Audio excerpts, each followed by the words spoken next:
रोहा वरसे भुवनेश्वर गटात राष्ट्रवादीचा जोरदार प्रचार, 100% विजयाचा दावा. रायगड जिल्ह्यातील रोहा तालुक्यातील वरसे भुवनेश्वर गट हा खासदार सुनील तटकरे, माजी आमदार अनिकेत तटकरे आणि महिला व बाल विकास मंत्री आदिती तटकरे यांचा बालेकिल्ला म्हणून ओळखला जातो.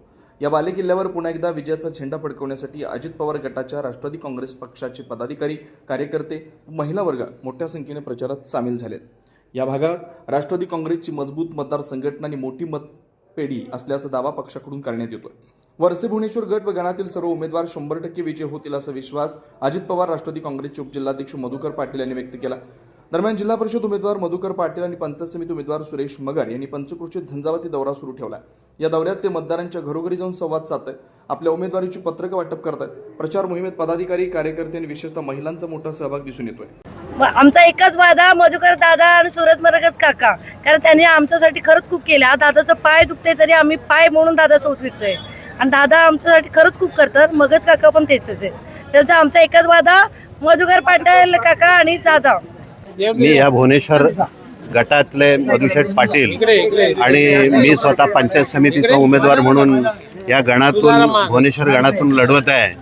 त्याच्यामध्ये आताच आमच्या पाटील साहेबांनी सांगितल्याप्रमाणे प्रत्येक गावागावात प्रत्येक घराला स्वच्छ पाणी देणं, त्याचबरोबर जास्तीत जास्त ही लाईटची व्यवस्था करून त्यांना सोलर देऊन त्यांचा बिल कसा कमी करण्यात येईल ही व्यवस्था करणं, त्याचबरोबर त्यांच्या मूलभूत सोयी ज्या आहेत अन्न, वस्त्र, निवारा, त्याच्यामध्ये शिक्षण व्यवस्था असेल त्या शिक्षण व्यवस्थेला सहकार्य करणं, महिलांसाठी ज्या महिला बालविकासच्या मंत्री महोदय आहेत त्यांच्या योजना महिलांपर्यंत पोहोचवणे, त्यांच्याकडे जे जे गटाला उद्योग असतील किंवा शिकलेल्या महिला असतील त्यांना जे काय उद्योग करतात कर्ज मिळतं, बिनव्याजी कर्ज मिळतं, अर्ध्या सबसिडीचे कर्ज मिळते, हे सगळ्या शेवटच्या घटकापर्यंत पोचवणं आणि महिला सक्षमीकरण करणं, हे सगळ्या आम्ही हे दोघे निश्चित ह्या इथे करून, कारण मधुशेठना पण प्रदीर्घ अनुभव हा राजकारणाचा आहे आणि त्याबरोबर मलाही त्यांच्याबरोबर त्यांच्या थोडं एक 5-10 वर्षाचा आहे, परंतु आम्ही राजकारणामध्ये याच्यामध्ये अगदी माहिती असलेले आणि योजना परिपूर्ण लोकांपर्यंत पोहोचणारे आम्ही सगळे कार्यकर्ते आहोत. या उमेदवार सक्षम आहेत. या उमेदवार आपल्या समोर असलेल्या उमेदवाराला आपण कशा पद्धतीने सामोरे जातो. आता कसं आहे, आमच्याकडे समोर उमेदवार आहेत, ते उमेदवार त्यांच्या पद्धतीने ते काम करतायत, त्यांना काम त्यांचं करू द्या. इथे कुठल्याही प्रकारचा त्यांना आपण अडथळा निर्माण केला नाही किंवा त्यांना प्रचारात कुठलीही गोष्ट थांबेल असं केलं नाही.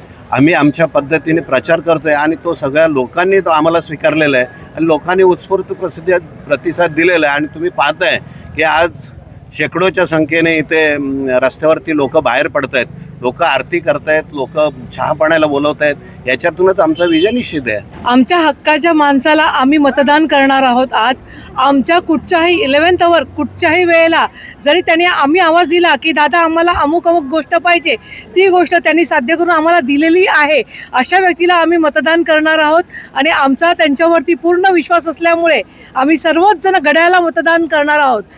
राष्ट्रवादी काँग्रेस पक्षाचा आपली निशाणी.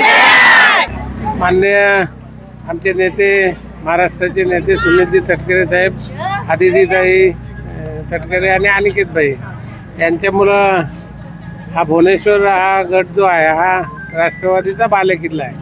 आणि त्याच्यातून आता मी स्वतः जिल्हा परिषदेला, सुरेशराव मगर पंचायत समितीला आम्ही राष्ट्रवादीच्या माध्यमातून निवडणूक लढतोय. जनतेचा उत्स्फूर्त प्रतिसाद आम्हाला भेटतोय आणि फार चांगल्या फरकाने आम्ही निवडून येऊ इतका आम्हाला आशावाद आहे. दुसरी पाटीलजी, आपण कोणत्या नवीन नियोजन योजना या भुवनेश्वरसाठी वापरणार, त्यासाठी आपण या निवडणुकीत सामोरे जातात. भुवनेश्वर घाटासाठी आता नुसत्या भुवनेश्वरसाठी नाही, भुवनेश्वर घाटासाठी आम्ही काम करणार आहोत. त्याच्यामुळं प्रत्येक गावाच्या वेगवेगळ्या समस्या आहेत, त्याच्यातल्या बऱ्याचशा समस्या राष्ट्रवादीच्या माध्यमातून साहेबांच्या, भाईंच्या, ताईंच्या आशीर्वादाने आम्ही जवळजवळ सोडवलेल्या आहेत. आता उरलेली कामं, रस्ते, गटार, लाईट, पाणी ह्या मूलभूत सुविधा तर बऱ्याच ठिकाणी पूर्ण करत आणल्या.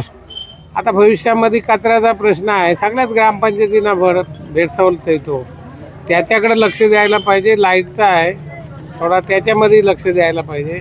अशोकनगर ते भुवनेश्वरच्या ह्या का लास्टच्या गणेशनगरच्या टोकापर्यंत आता लाईट दिलं आहे.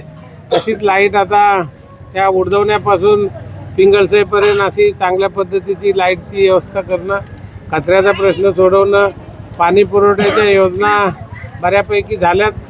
काही ठिकाणी त्या जो एक पाणी पुरवठा योजना मधीच आणली होती, आम्ही तर सगळ्यांना जलजीवन मिशनच्या योजना मान्य करून आणलेल्या प्रशासकीय ऑर्डर झालेल्या, पण शिवसेनेच्या माध्यमातून त्यावेळेला त्या थांबवल्या गेल्या आणि तो काय ती योजना पूर्ण होईल असं आता वाटत नाही. त्याच्यामुळं पुन्हा एकदा लोकांना पाण्यासाठी आम्हाला प्रयत्न करायला लागतील, ते आता आम्ही निश्चित करू. महिलांसाठी कोणतं नवीन धोरण आपण आखलंय का? महिलांना आता बचत गटाच्या माध्यमातून, महिला बालकल्याणच्या माध्यमातून आदिती ताईंनी बऱ्याच योजना आणल्यात.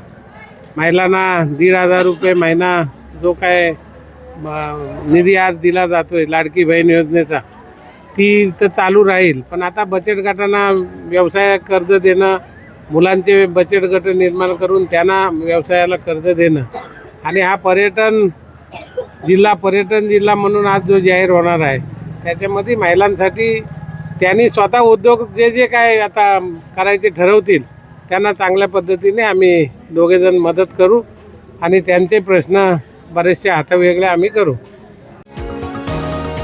तुम्ही पाहत आहात विस्टा न्यूज मराठी.